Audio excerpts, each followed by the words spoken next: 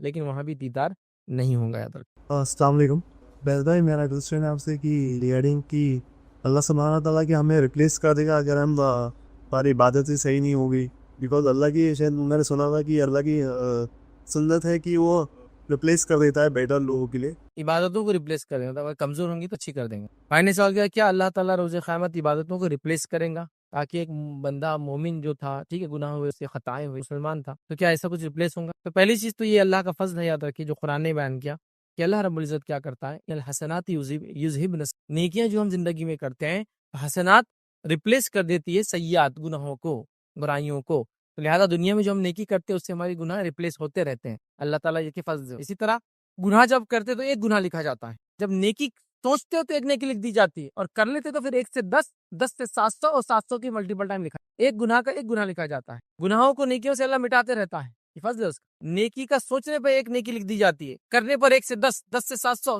یا 70، 70 سے 700، 700 سے بھی ملٹیپل ٹائم کر دیا جاتا ہے، اس کا فضل ہے۔ اسی طرح آخرت میں بھی ایسا ہوگا، ریپلیس ہوں گے، جیسا کہ جامع ترمذی کی روایت ہے، نبی اکرم صلی اللہ علیہ وسلم نے فرمایا اللہ تعالیٰ حکم دیں گے اس کی نمازیں حساب کیا جائے، نمازیں اس کی تولی جائے، حساب کیا جائے، فرشتے کہیں گے اللہ اس میں کمی ہے تو اللہ کہیں گے ٹھیک ہے، نوافل دیکھو اس کی ہے کہ ایڈ کر دو، نوافل سے مراد سنت موقعہ، سنت اور نفل تینوں ہوتی ہے، عبادتوں کی 2 قسم تھی، فرض اور نفل، فرض نماز اور نفل نماز، فرض نماز جیسا فجر کی 2 رکعت، اس کے اندر بعد میں 2 رکعت نفل ہے، لیکن وہ نفل موقعہ نفل ہے، اس کو کہتے ہیں سنت، ٹھیک ہے، تو سنت موقعہ بھی نفل کی قسم ہے، سنت بھی نفل کی قسم ہے، اور نفل کو نفل بھی بولتے ہیں ہم لوگ، ٹھیک ہے، تو لہٰذا اللہ کہیں کوئی نفل ہے ڈال دو، تو پھر اس کی نفل کو فرض کے ریپلیسمنٹ میں ڈال دیا جا رہا ہے، دیکھیے اللہ کا فضل، پڑھا تو تھا نفل، کمپنسیٹ کریں گی انشاءاللہ فرض، اسی لیے نفل کا ذخیرہ بھی اپنا بڑھاتے رہنا چاہیے، جو کوتاہیاں خطائیں ہوتی ہے اللہ انشاءاللہ اس کے ذریعے اس کو تول دیں گا، تو بہرحال نماز میں ریپلیسمنٹ ہو رہا ہے، یہ مل رہا ہے، اور نماز کے تعلق سے میں اور آپ سب جانتے ہیں عقیدہ توحید کا سب سے امپورٹنٹ، توحید اور نماز کے بعد ہی سارے عمل قبول ہوتے ہیں، تو گا اس میں ریپلیسمنٹ موجود ہے، توحید میں ریپلیسمنٹ موجود ہے، اس میں کمی ہوں گی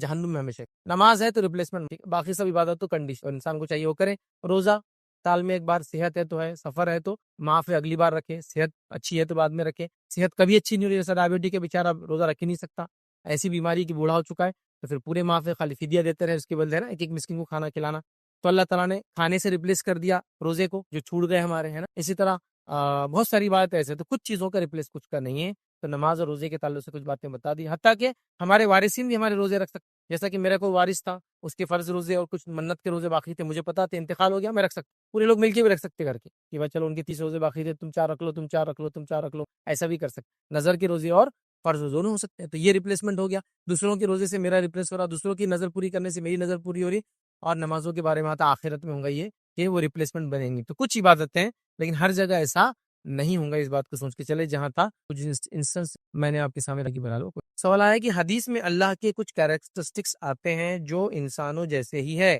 ایسے میں وسوسے آتے ہیں, امیجن کرنے لگ جاتے ہیں اللہ کو, ایسے میں ہم کیا کریں؟ دیکھیے یہ سوال کا بہت تفصیلی جواب آلریڈی میں دے چکا ہوں. میرا ایک پورا لیکچر اس کا نام ہے وسوسوں کی حقیقت اور اس کا علاج. بہت پاپولر لیکچر ہے الحمدللہ. کافی جو سائیکیٹرسٹ کاؤنسلنگ کی جن لوگوں کو ضرورت تھی, وسوسے بہت کثرت سے آتے ہیں اللہ کے بارے میں, نماز کے بارے میں, روزے کے بارے میں, وضو کے اندر شک ہوتا ہے, سب کا جواب, پیشاب نکلا سوچ آتی, سب کا جواب میں نے بہت ان ڈیٹیل ان ڈیپتھ دیا ہوں. آپ اس کو دیکھ لیں. لیکن پہلا آپ کا سوال کیسا ہے؟ کچھ ایسی کیریکٹرسٹک جو انسانوں اور اللہ کی ایک جیسی ہے, اس کا کیا معاملہ؟ تو پہلی چیز, اللہ کے تعلق سے ہمارا یہ عقیدہ یاد رکھے, لیس کمثلہ شیء وہو السمیع البصیر. لیس کمثلہ شیء, یہ اصول ہے, مطلب اللہ کے جیسا کچھ بھی نہیں ہے, یہ اصول ہے. قرآن میں آ رہا ہے اللہ کے 2 ہاتھ ہے لیکن اصول لیس کمثلہ, کیسے ہم کو نہیں پتا کہ تو اس کی جیسی کوئی مثل نہیں ہے. اب جب اس کی جیسی کوئی مثل نہیں ہے تو ہم سوچیں گے کیسا؟ جنت کے بارے میں آ رہا ہے کہ کسی انسان نے گمان نہیں کیا اتنی اچھی ہے. جہنم کے بارے میں آ رہا ہے گمان نہیں کیا اتنی خطرناک. تو اللہ کی ذات کے بارے میں تو لہٰذا یہ اصولی بات ہے. تو اللہ کو 2 ہاتھ ہے, لیس کمثلہ, اس کے جیسا کچھ نہیں, مطلب کیسے ہم کو نہیں. حدیث میں اللہ کے 2 ہاتھ ہیں اور دونوں سیدھے ہیں. کیسے؟ لیس کمثلہ, ہم نہیں جانتے کیسے, بس اس کی ذات کو جیسے لائق ہے ویسے ہے. 2 ہاتھ دونوں سیدھے. حدیث کے اندر یہ بھی آتا ہے کہ اللہ تعالیٰ جو ہے قدم ہے. حدیث میں آتا ہے جب بندہ چل کے آتا ہے تو اللہ دوڑ کے آتا ہے, قدم ہے. قرآن کے اندر آتا ہے کہ اللہ کو پنڈلی ہے. کیسی؟ لیس کمثلہ, ہم نہیں جانتے کیسے لیکن پنڈلی ہے. قرآن کے اندر ہے جب پنڈلی دکھا دی جائے. ایک روایت کے اندر ہے کہ جہنم آواز دیں گے, اللہ کوئی ہے اور ڈالا جائے, کوئی ہے اور ڈالا جائے, کوئی ہے اور ڈالا جائے. اللہ کہیں گا نہیں ہے, سب چلے گا, مشرک کافر اور مشرک سب چلے گئے جہنم, لیکن پھر بھی آواز دیں گی. اللہ اپنا قدم اٹھا کے اس میں ڈال دیں گا. جہنم پناہ مانگیں گی, اللہ معافی چاہتی ہو. تو قدم کا لفظ وہاں بھی آ گیا. پنڈلی کا لفظ قرآن میں آیا, پنڈلی دکھائی جائیں گے, اور اسی سے اپنے رب کو ہم سب سے پہلے پہچانے, کیونکہ اللہ تعالیٰ ہمارے سامنے آئے گا. وہ حدیث بیان میں نہیں رکھا, ٹائم نہیں تھا. اللہ تعالیٰ جو بندوں کے سامنے آئے پردے کی آڑ سے آئیں اور کہیں گا میں تمہارا رب ہوں. لوگ کہیں گے نہیں تو, کیونکہ پردے کی آڑ سے آئیں گا تو لوگ شناخت نہیں کر پائیں گے. پھر پنڈلی دکھائے اور لوگ شناخت. پنڈلی کی کیا کیفیت ہوں گی واللہ عالم, لیس کمثلہ شیء, اس جیسا کچھ نہیں. ٹھیک ہے نا, ہے کیسی کیفیت. اللہ تعالیٰ بات کرتا ہے, کلام کرتا ہے, کیونکہ کلام کے لیے ہونٹ, منہ, زبان ہے.